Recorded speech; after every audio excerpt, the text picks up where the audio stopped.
Thank you, Minister, for coming to the House today. I've been asked by Councillor Rory O'Connor, Wicklow County Council, to raise this important issue with you on behalf of the parents and staff of St Andrews National School in Bray. As you may be aware, Minister, St Andrews is a fantastic school with a long and impressive history. Having been founded in 1888 under the patronage of the Presbyterian Church in Ireland, it has undergone many changes, funded for the most part by the generosity of the Church of Ireland and the Presbyterian communities in Bray. Over the years, it has expanded to include pupils from the Methodist Church. St Andrews is unique as it was the first and still is the only school in Ireland to be shared by 3 churches.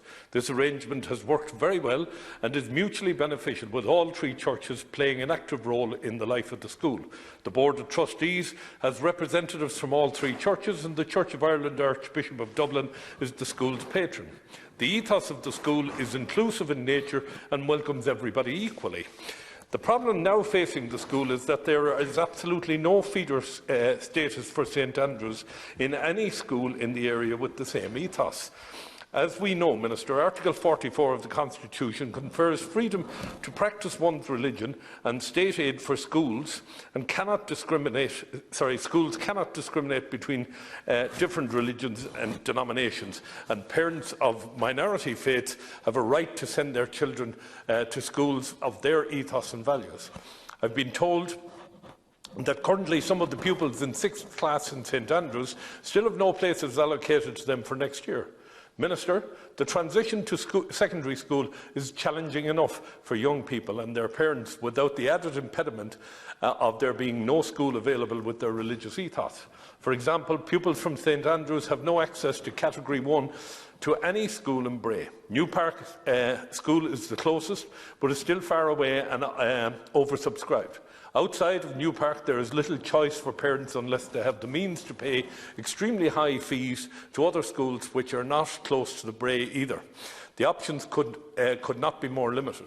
Parents with children in St Andrews find themselves in a unique and frankly worrying situation. Around Bray itself, there are barriers to their children in accessing places in school from other faiths. For example, to gain admittance to the Presentation College Bray Category 1, you need to have a parent or a past pupil or a sibling who attended. Loretto School is fed into St Patrick's School first. St Andrews worked tirelessly 25 or 30 years ago to get East Glendalough School in Wicklow up and running, only to be told that they weren't in the catchment area. Indeed, I represented East Glendalough in my time in the TUI. In 2011, the school began a campaign to build an East Glendalough type school in Bray, but were told they could only bid for the proposed school in Greystones. The school was initially assured that the new school would be regional rather than local. They entered the bidding process and again received verbal assurances that the catchment area would be regional. However, they were subsequently informed it would be a local school for local kids, leaving a considerable number of pupils outside the catchment area.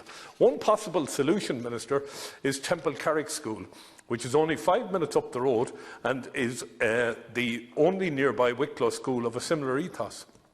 I'm asking today, Minister, if you would give serious consideration to giving feeder status to Temple Carrick for all of St Andrews pupils.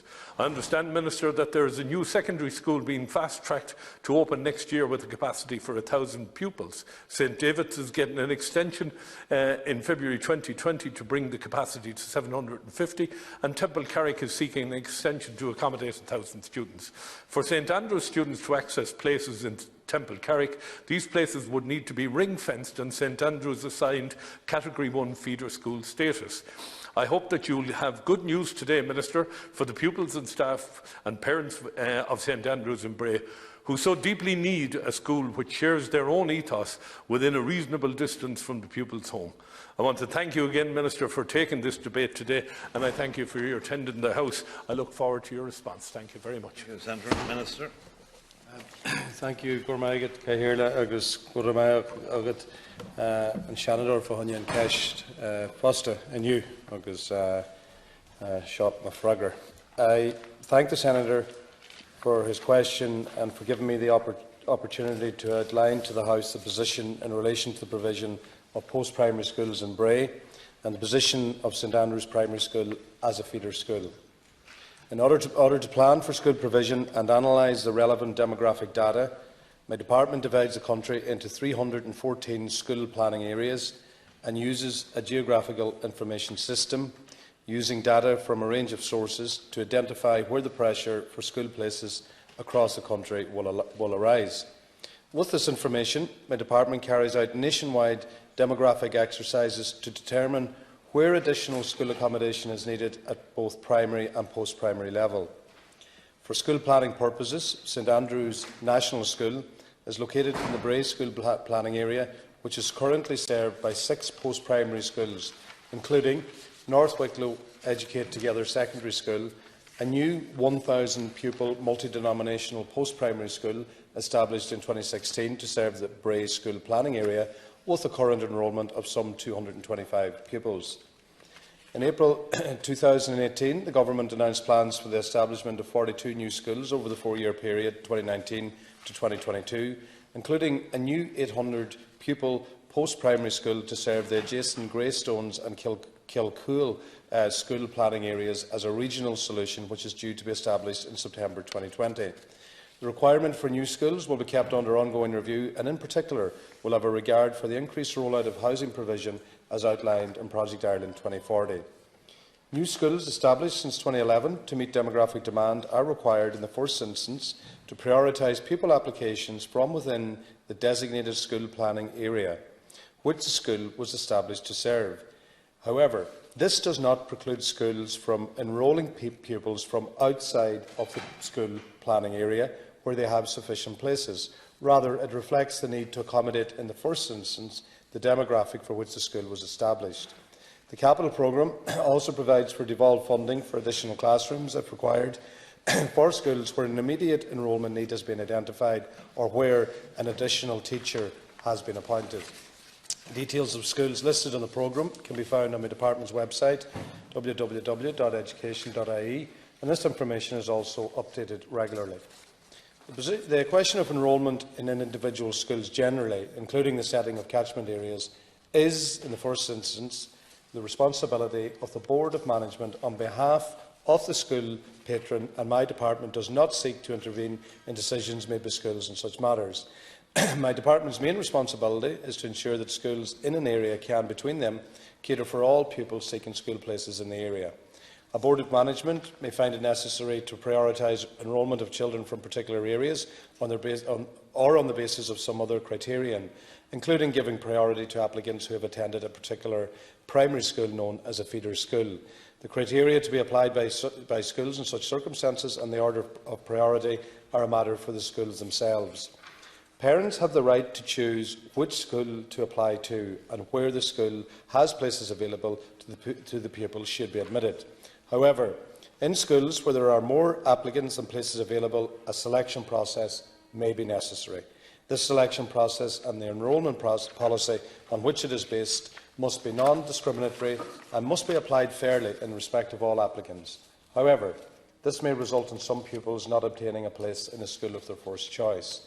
As the Deputy may also be aware, the Education Admissions to Schools Act 2018, which was enacted last year, provides a new framework for school enrolment that is designed to ensure that every child is treated fairly and that the way in which schools decide on applications for admission is structured, fair and transparent. I wish to thank the Senator again for the opportunity to outline to the House the position in relation to feeder schools and the provision of post-primary schools in the Bray planning area.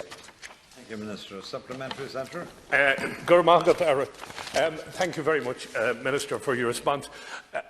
I think in the current framework or in the current environment that we live in Ireland, lots of people are watching from abroad to see how we treat members of other faiths. And in this particular instance, we have 3 faiths together in the primary school. I think there's an opportunity to be seen to be magnanimous and understanding when it comes to the placement of children.